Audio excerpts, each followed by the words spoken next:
All right. All right. Settle down. Settle down. Settle down. A man is talking, and specifically a man in a salmon colored shirt. How y'all doing? Good evening. Before I even start cooking, what my goddamn manners. It's the Six Paths Commandments. Six Paths Dice here.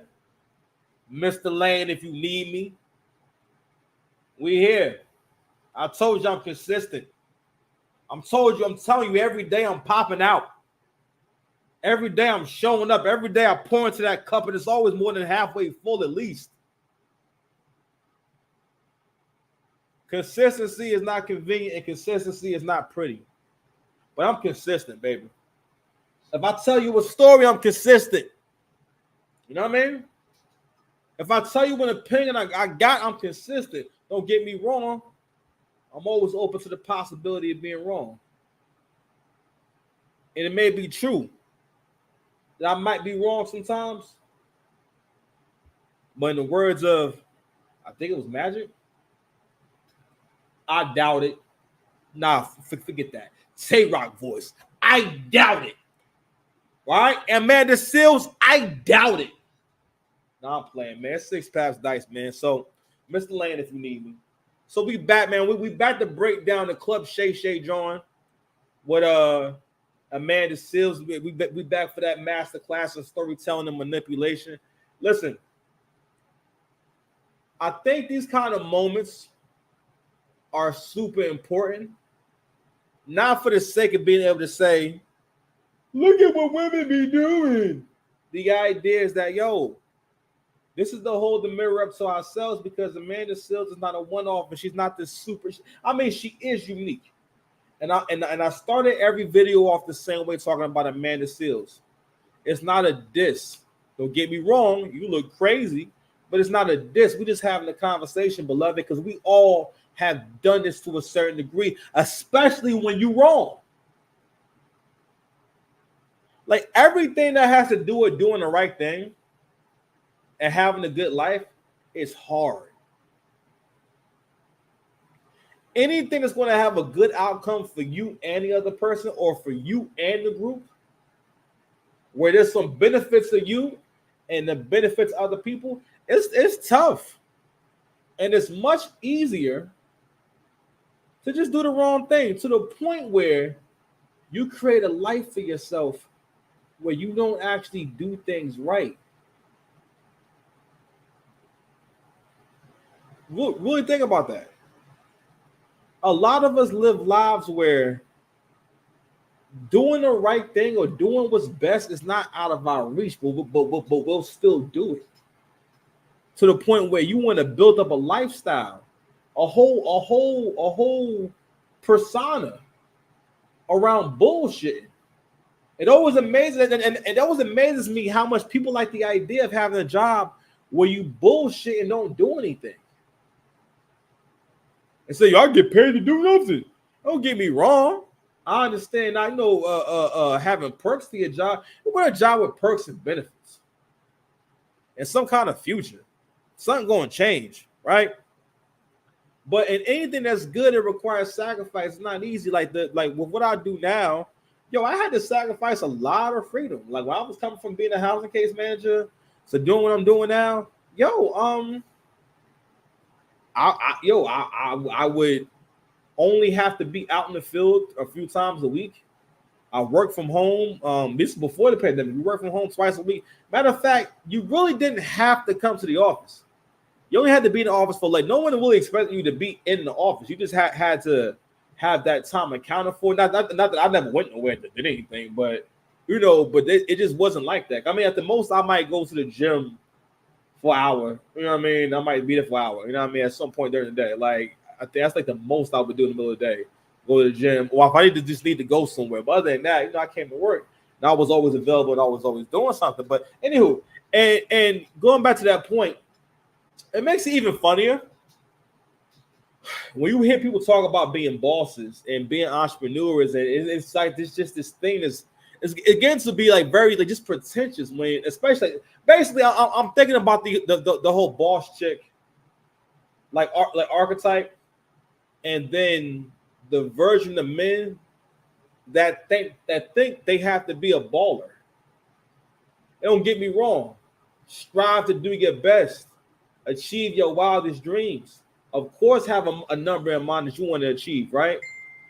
But you also have to ask yourself, why? Like, why am I doing this? Mission is important. The intention is important.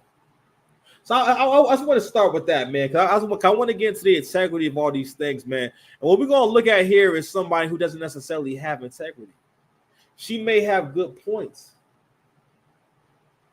But if people cannot see visibly what you've given and sacrificed, if people choose to look at what have you given and sacrificed exactly, Amanda Seales.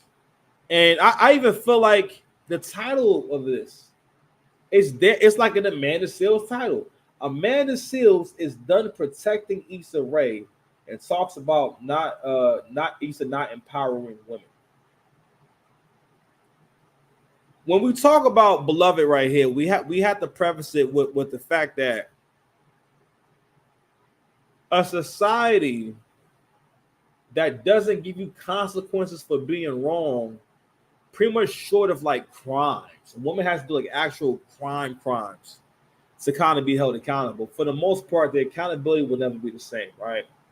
If that goes on, especially if you're talking about someone coming from a single parent household, it's not really mom's job to go against, to go against the grain like that. Of course, she's going to make you do things she wants you to do, or maybe at least ask. But whether you believe it or not, your mother's way was way more bendable and flexible than your father would. And the reason why it's important for your father to be rigid and for a man to be, you might say disagreeable, but just tougher, is because, if we move like that and there's no balance, then for the most part, you become the kind of person that cannot really function in any kind of structure. It makes it hard for you to get along with authority. Because the thing about you not getting along with authority is it's inconsequential. If anything, you're it usually means you're a troublemaker, right? And for the most part, too, and we can go a bit deeper with Beloved right here with the whole that Pops not being in the house piece. A lot of this shit has to do. Listen, man, if you got kids, especially a daughter, you a father, you gotta do everything you can to be in the house with that girl. Because if you not, women don't recover from trauma like that, bro. All right, that woman will have to make a conscious effort to really be trying to get past that stuff. But women don't do that on their own. Women don't really don't deal with trauma and pain. For the most part, women, unless there's a man around that make them self-correct to bring order to the chaos, women are going to just get surgery, get a new car, and go on a trip. And maybe have a whole face. I don't know. You hear that? That's become a thing. First time I heard that, Charlamagne the God said it, and I thought it was a freestyle. I don't know if that was an original bar by him, but these are all things that modern women are doing rather than dealing with their problems. You know what I mean? Like I was talking to my brother earlier. I'm like, man, as you get older, you realize how much your woman needs you. Like you improve her life exponentially, especially when she tells you so. Whenever people, this is what people get fucked up about leadership, right? Whenever someone gives you cooperation with your leadership, it makes you it's inspiring. It makes that person it makes men not want to let you down when you're telling them, hey, thank you for doing that. Or man, we sure need you. Men love the I need your sentiment. Men love that. And that's also how men get caught with, very toxic women. But anywho, I just want to go ahead and preface everything with this. So we're going to get more into this. I actually have not watched this whole thing at all. So we're watching it live together, man. 6 Pass, Dice, Mr. Lane, if you need it, man. It's a slow cook, but it's fine. It's fine. Don't complain. Important to me to protect Issa. Because I know that Issa is doing something within this business that so few people get to do. And it's not something I desire to do. Like, I'm not interested in getting $100 million production deal. Like, that's not a life that I want for myself. But I know that her role is very important. And so I've always protected Issa. However, there's just been enough instances at this point where I should have been protected by Issa and I wasn't. And one of my biggest problems that we have discussed several times in this interview is that I think people are going to show up for me the way I show up for them. And now it's at a point where my protecting of Issa has become turned on to me and something that people are using against me. There's a whole narrative. You know, hold on. I'm let that rock. Matter of fact, let's bring that back while I find this clip, man. I want you guys to hear her get into the language. I gotta give it to her. The way she put the words together. She give me, listen, I wish she could have put this. You know what? Listen. She said, I've been protective of Issa. I felt as though it was up to me to protect her.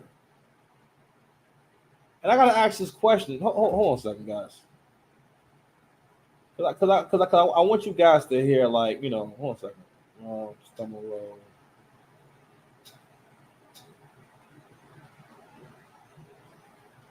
Because I wanted to play. I wanted to play this clip with Jaguar Wright. This is when Jaguar Wright and what's my man name? Storm Monroe. I don't know what he did to make her upset, but basically, she's in the video just talking to him crazy. Let me just see if I can get closer to it. But it's interesting because it was more so about what she was saying. Just give me like one moment, guys. I may not be able to find the whole thing. Let's see.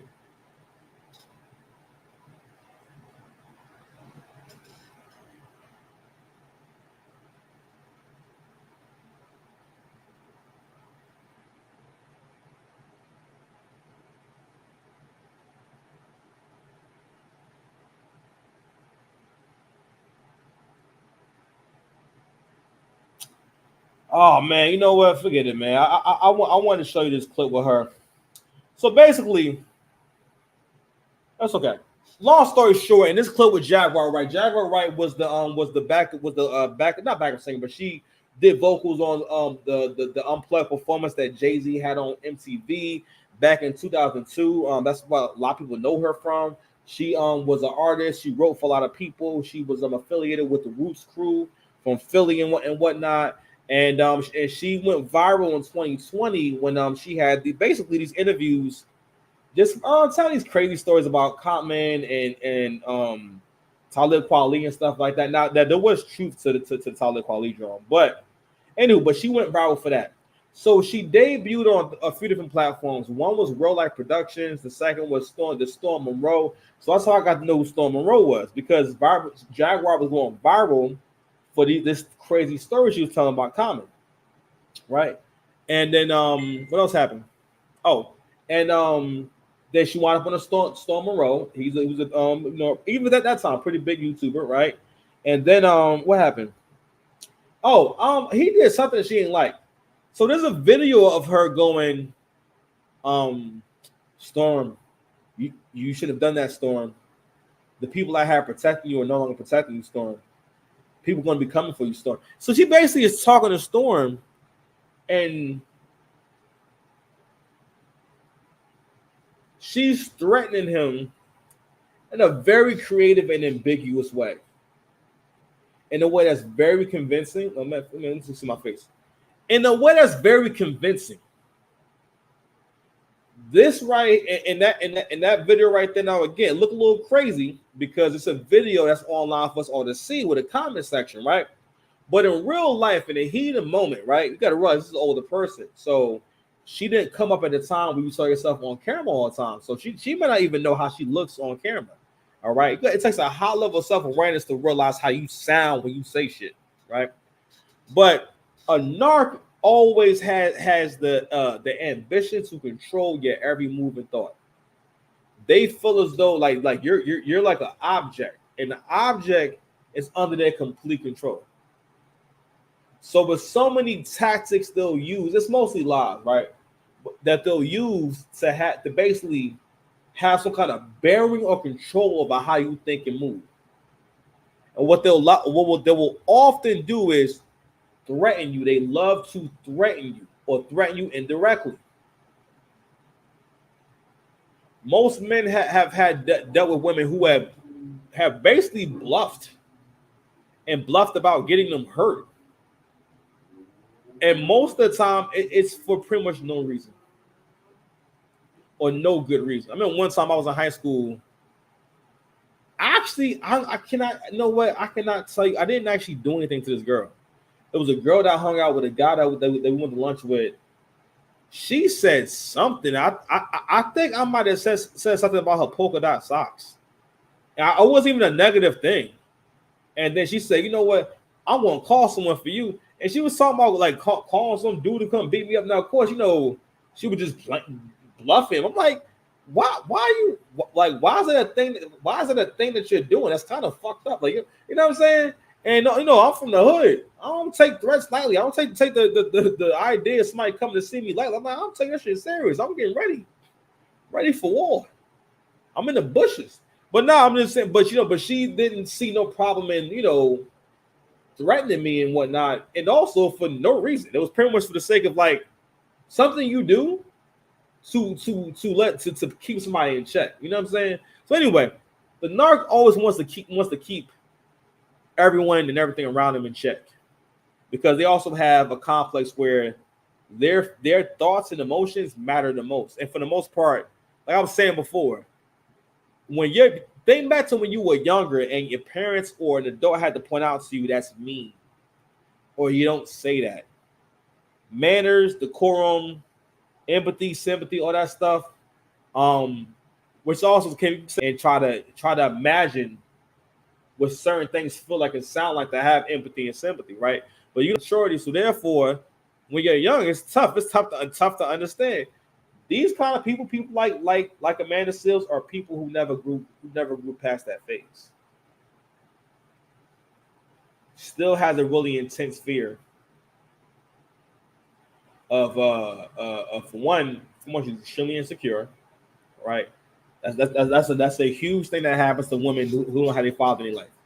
They worship their mother, and for the most part, tell themselves in their mind that everything their mother did when they was growing. Because we tend to look at things that women do as she's doing her best, even if she's not doing her best. Meanwhile, if dad's not successful, he's just not really. You're more than likely to see him as not a good dad. Or if dad is not extremely consistent, like dad kind of has to be consistent. And we kind of see that, in stories like the Reese Tisa story, Who the F Did I Marry? That whole story is based off of promises, not actual crimes. All right. And not only that, like I said before, this isn't someone that if he wasn't dating her, there was some other better guy. You know what I mean? It's not, this is a very unattractive woman and a very, very heavy woman. Very heavy woman. Hefty. A hefty woman at that. Talking about. That that's like a dude going viral because he met a woman who let him come live with her because he was staying with his grandma and him, right?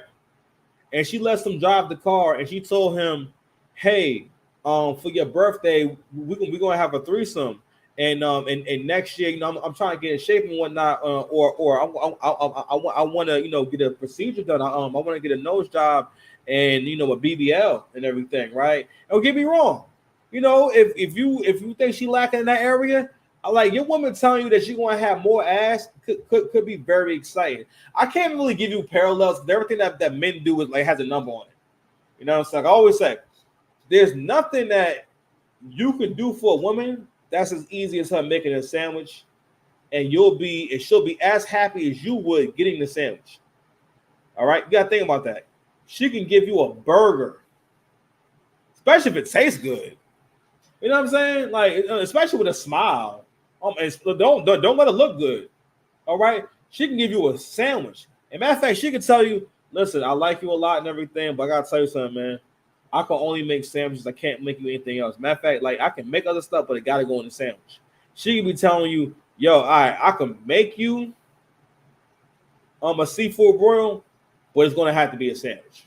Like, I could make the spaghetti and meatballs. Yeah, but it's gonna have to go in a sandwich, and it's not going to be like perfect enough. Like, no, it's going to be the noodles and the meatballs. Pause. That, you know what I'm saying? That's what it's like. But anywho, I'm going off on tangents and whatnot. I'm supposed to be having my dinner. Once again, I'm I'm not starving, but postponing dinner because we got cooked, man. I'm consistent, baby. To do. And it's not something I desire to do. Like, I'm not interested in getting $100 million production deal. Like, that's not a life that I want for myself. But I know that her role is very important. And so I've always protected Issa. However, there's just been enough instances at this point where I should have been protected by Issa and I wasn't. And one of my biggest problems that we have discussed several times in this interview is that I think people are going to show up for me the way I show up for them. And now it's at a point where my protecting of Issa has become turned on to me and something that people are using against me. Let me point this out real quick about the narc. The narc always looks, they spend more time trying to lie about being helpful than actually being helpful. Let that sink in for a second.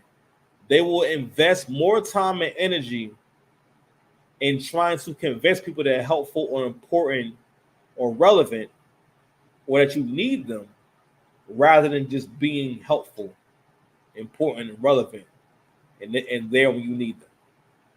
All right. I don't know if I already said this or not, but it's like he says protect.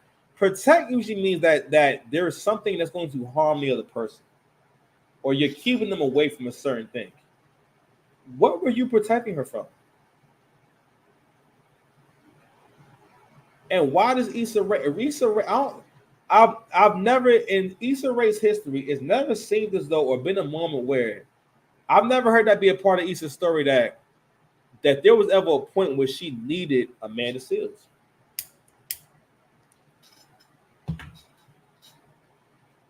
Anywho, beware these tactics, man. These are all narc tactics, okay? It's all about the skullduggery. There's a whole narrative that is completely false that people keep spinning. They keep saying, that I'm this mean girl on this set, that I harmed these people on this set. I just want to point out something very basic. How can Wait a minute. Like, let's just wait. Slow down. Stop moving. I harm these people on the set. You saw how she sped past that? You understand women's conversations a lot more when you listen to what they didn't say. All right? So what they didn't say. That's the same as, all right, I come home and my tank is on E, right? When I see that, oh man, wow, food from my favorite restaurant is here. Someone got hibachi from Izumi's. Izumi's is pretty far, right? And let's say my girl says, yo, got some food from Izumi's, right? And then, if I know that I've been at work all day and she had a car and whatnot, if she said she went to Izumi's, I'm naturally going to think, oh, she used the car to drive to Izumi's. She probably wouldn't have to tell me that, but it's the same thing with any kind of story, especially these kind of stories. That's another thing too. The narc always wants you to think, especially with women. Women, again, when you start realizing that women are not they're playing dumb. It's a very good tactic. If you're ever in trouble, listen, playing dumb works, okay? When people think you know what you're doing and stuff, listen, if you do the wrong thing, right, and you can convince the other person that you didn't know that it was wrong, they treat it way different than someone thinks that you know what you're doing.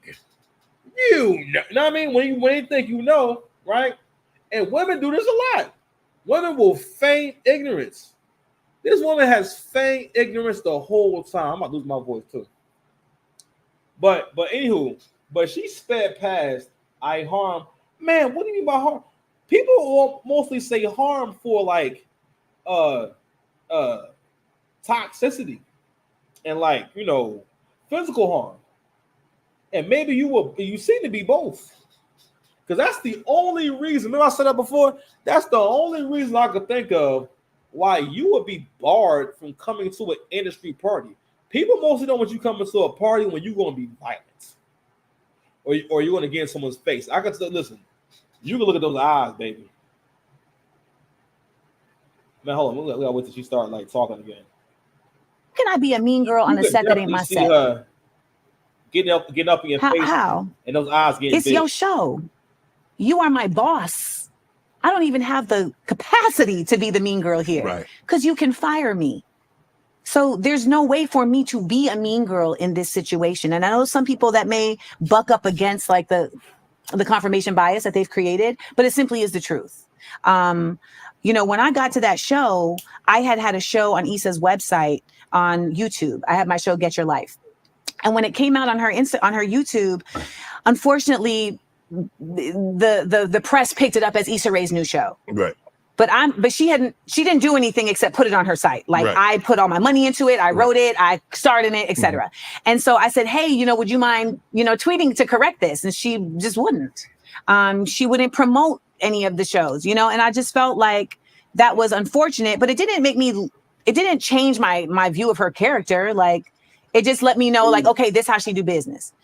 But in that time, her publicist was interacting with me and was from just day one, just so acerbic, like just vitriolic for no reason, to the point where Issa's business manager had to say to the publicist, like, can you please try and be kinder to Amanda? She's like a talent on our channel. You have no reason why she would treat you, behave.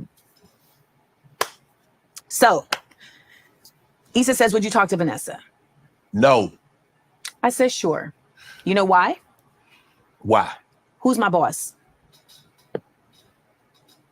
Who's my boss in this situation? Well, Issa's the boss. And where do I have to go back to work? Insecure. So what's the game you talked about? You had to play the game.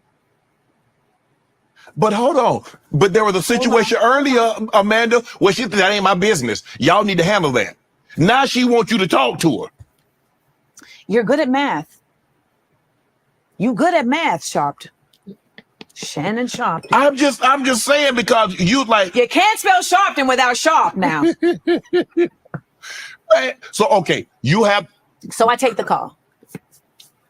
You should have said, I want to meet face to face. I want to look at one. I like to look a person. My feelings were hurt. My feelings were hurt. I just got assaulted in a party for Black people in Hollywood. Mm-hmm. And I've been in Hollywood longer than majority of the people in this fucking party. Right. My feelings are hurt. Okay, you take the call. There we go. There we go. Might even stop there. She said everything right there. The narc is not able to recognize, because they can't self-correct, they're never able to take their talent to the next level. That's one of the main takeaways from Dragon Ball Z with Goku and Vegeta. And everyone in Dragon Ball Z is only that strong because of Goku. Period. Because he kept progressing and moving forward. And I forgot where I learned this. It was in a YouTube video, but they pointed out that Goku was able to do much better because he was more coachable. You could coach him. And also, he didn't have an ego about himself necessarily. You know what I mean? And he kind of just lived life. And he just said, yo, I just want to be the best. I just want to be the strongest.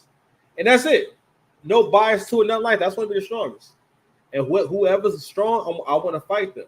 And I mean, he didn't say he want to murder him, but he said, I want to fight them. Whereas Vegeta, over time, because Vegeta in Dragon Ball Z wasn't a good student. Vegeta was just extremely talented. But Vegeta also had the arrogance. That arrogance can be a trap. I mean, so Vegeta, if not for Goku, Vegeta would have never been a Super Saiyan. Period. Because he wasn't known he could do it. Up until that point, Vegeta and the people who came before him Super Saiyan was like a rant, but like you had to be a person of prophecy. Basically, like it was like a once lifetime kind of thing. And if anything, Broly was legendary Super Saiyan, probably. You know what I mean, honestly. But anywho, but Saiyans are a good example of great talent and its ceiling. And like, yo, the king of all Saiyans, of course they power scale. I'm gonna say the king of all Saiyans pales in comparison to Gohan. Like none of these people will be able to fight even Goten and Trunks, right?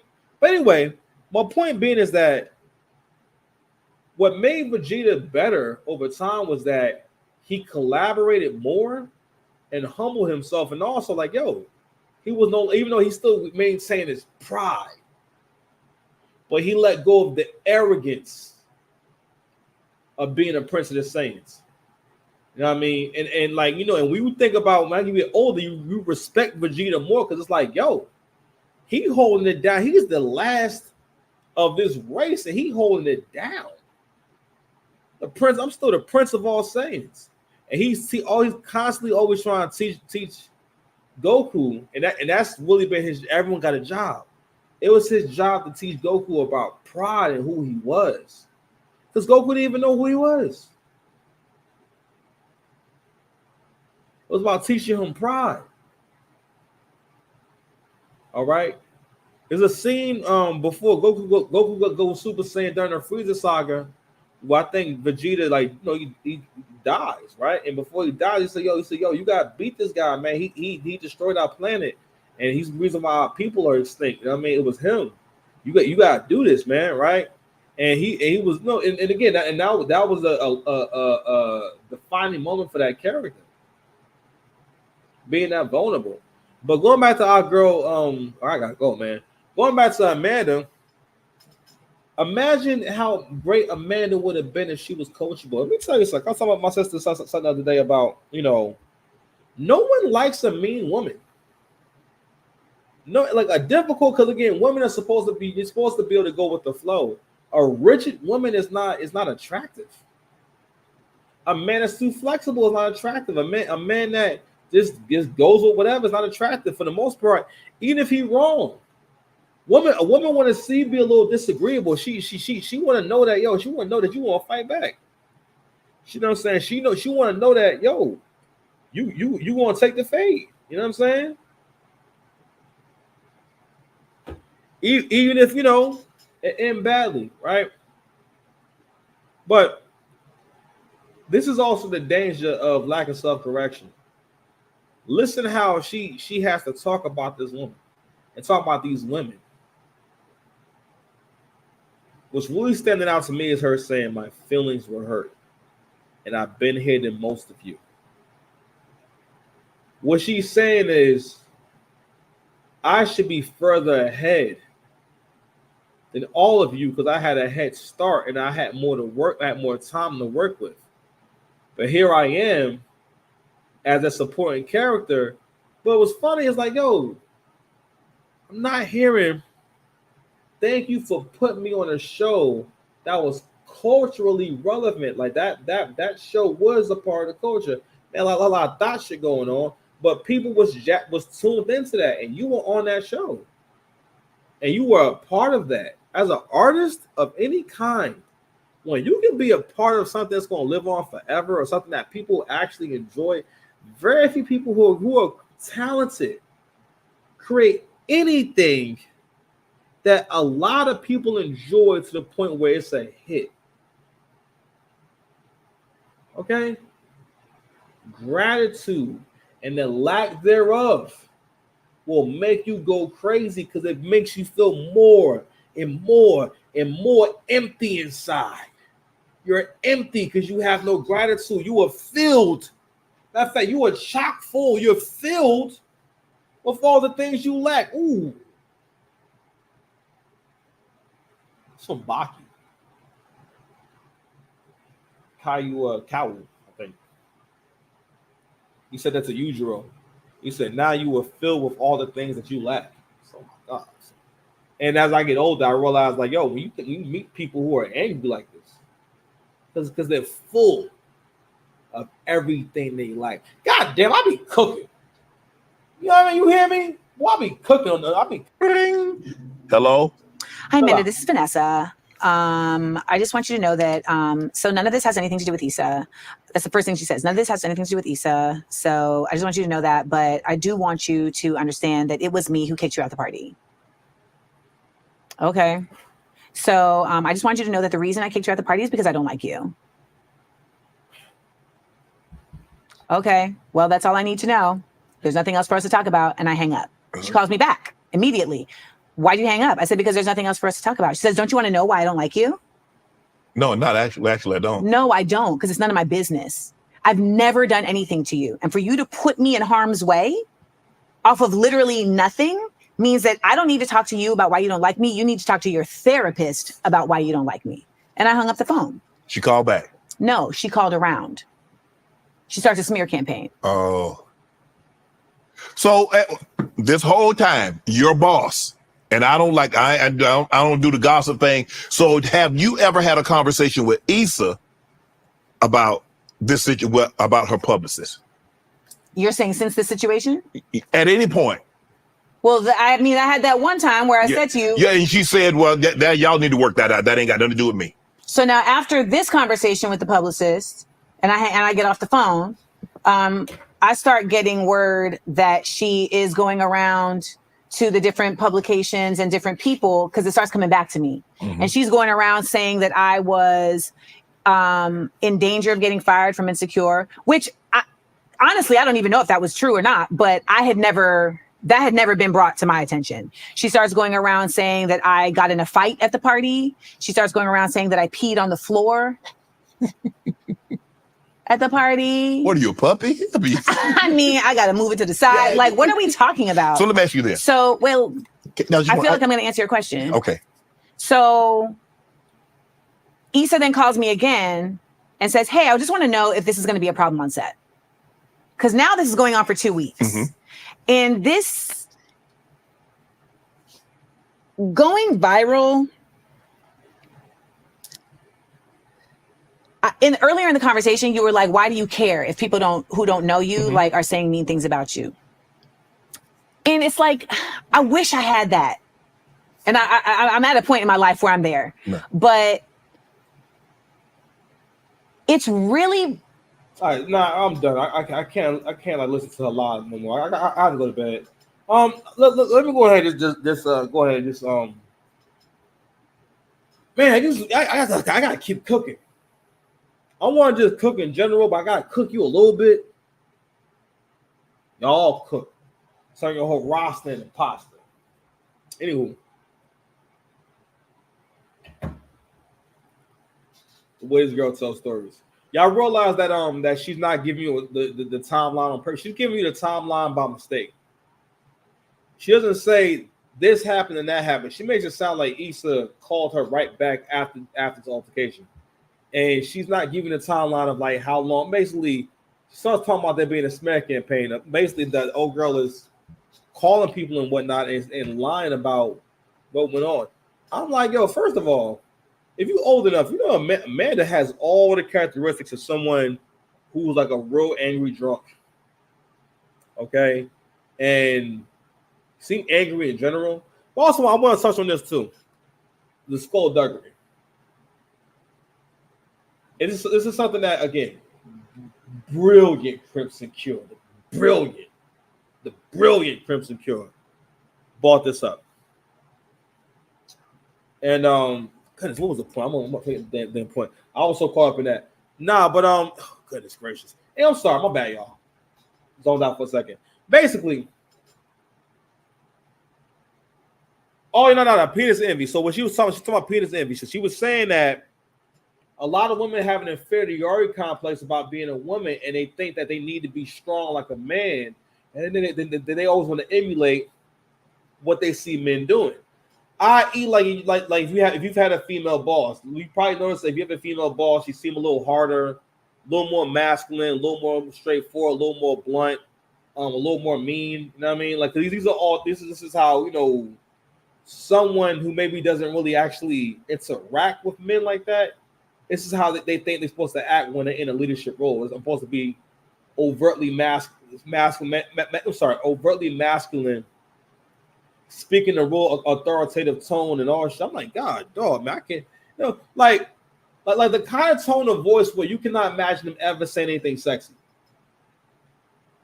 That's how you know your tone of voice is not good, when you cannot imagine her saying anything like sweet or sexy.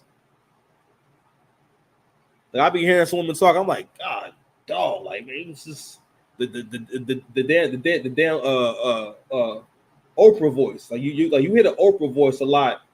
Hello, Mr. Deasy. You get a call, you know what I'm saying? This not real, this overly articulate, you know what I mean? To the point where it's just not relatable. It's like, all right, bro, they're doing the tone where we can tell that somebody's at work. You know what I mean? Or anywho. Another thing I don't be liking too is when you would meet certain black people, you would know that they was from like a real nice area, from like the tone and how they talk and stuff like that. I feel like as time went on, man, you start meeting more and more people that like, yo, they like from the hood, but they like still, didn't talk crazy, and they found out that she lived in Central North. Anywho, but yeah, man, the whole, again, all these parts of the story that she's not telling, but also when I was touching on the whole penis envy thing, what I want people to realize is that, and maybe we're at a point where it's been going on so long that the women believe it. Or because again, women don't really want you to know what bothers them. Again, smart. You know what I'm saying, like, women kind of be careful. It's like not necessarily make their weaknesses too obvious. You know what I mean? And so they kind of want you to kind of think that they're good when they're not good, or that certain things don't bother them when it obviously does. Women, for the most part, want people to like them. And we got to a point where you can't be likable if you act like you don't care people like you.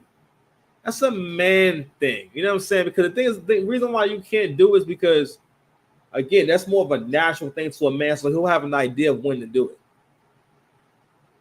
It's how women have different rhythms that, we just don't care about. Like, women are much better at making things comfortable. Men can deal with anything. A man can have a hole in his roof the size of like, nothing crazy. We won't say the size of a trash can. A whole hole the size of a trash can. He'll find a way to work around having a hole in his ceiling the size of a trash can. He's gonna put a bunch of buckets down and whatnot. You know what I mean? He's gonna start a fire. I don't know, something. You know what I mean? Rather than actually call for help. But anywho, oh yeah, man, I'm spent, man. But yeah, man. So it's part 2 of masterclass in storytelling and manipulation, man. I think to sum things up, what you're hearing really is narcs are deeply jealous of anyone who has anything worthwhile. So they always feel as though they're supposed to have access to things that are worthwhile, and they like to tie themselves to people in general. You know what I'm saying? And especially successful people. Y'all hear how she tied herself to each success? She's making it sound like she's a part of her success or instrumental in her success. And the things maybe she's doing or not doing is a part of that. It's like, they could have put anyone in that role. Anywho, all right, y'all. 6 Paths Dice, Mr. Lane. If you need me, please like, share, subscribe.